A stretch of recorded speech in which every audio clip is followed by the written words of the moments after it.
La hora de los oportunistas. Un artículo de opinión. Y nosotros. Agregamos a la venezolana, pero ¿a quién le sirva el sayo que se lo ponga? Por Vito Vinceslao. Punto de corte. Caracas, 17 de febrero de 2020. El país presencia como nunca, o tal vez como siempre, el impúdico desfile de oportunistas de toda pelambre. En la primavera de 1940, el régimen nazi decidió amontonar a 160.000 judíos polacos y a algunos gitanos en la ciudad de Lodz. Concentrados en un área menor a 5 kilómetros cuadrados, humillados, apiñados y arrojados a las calles, se vieron sometidos a la incertidumbre de no tener que comer. Era una forma de hacerlos morir mientras decidían cómo matarlos.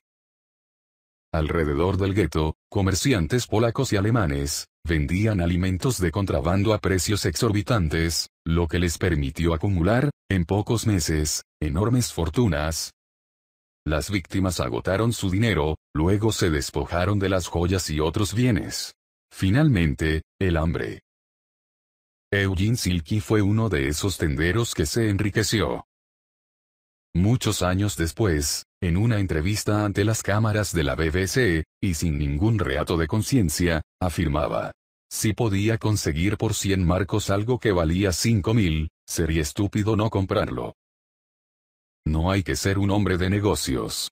Así es la vida. Silky es, en su desparpajo y su cinismo, un vulgar oportunista.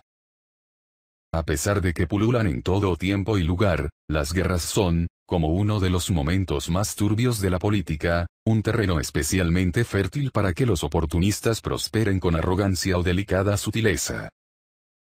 Siempre al acecho, en su egoísmo y afán desmedido por satisfacerse, el oportunista hace carrera. Y es un profesional de la lisonja, la excusa, la lealtad ficticia y la melosería. Ya Maquiavelo en su obra El Príncipe había advertido que los hombres son ingratos, volubles, disimulados, huidores de peligros y ansiosos de ganancias, en especial en el mundo del poder político en donde las vanidades y la codicia se encuentran. Así, quien detenta el poder, debe ser maestro para disimular, y fingir, y de gran habilidad, para saber dirigir a los hombres.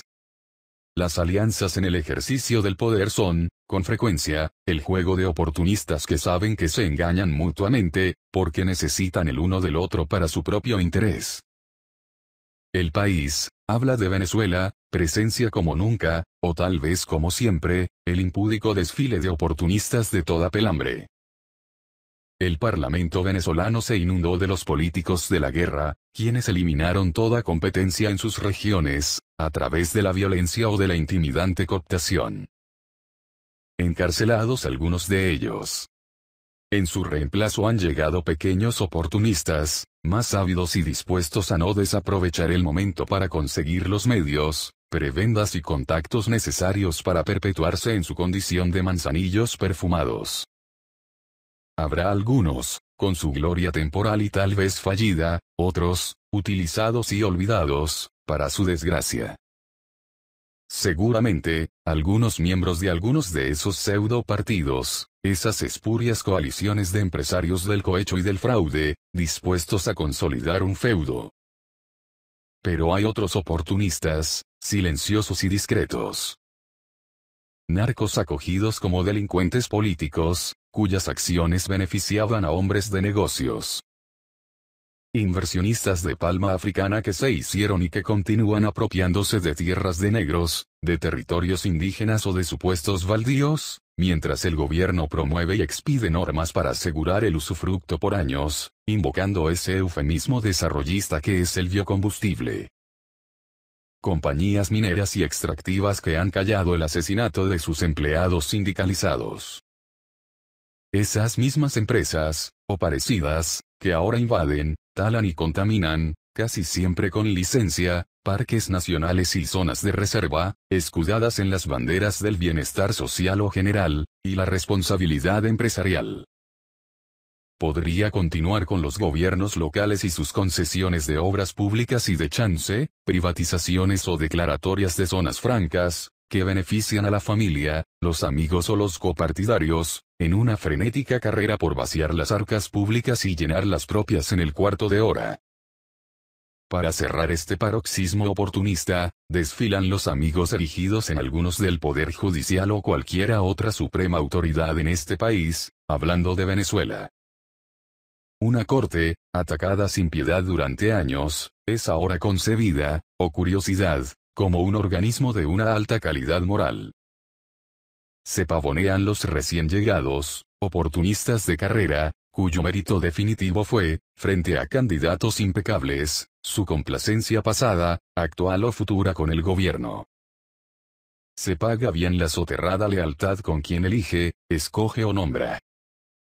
Dice un proverbio chino que cuando prosperan la inteligencia y la astucia aparecen los grandes hipócritas.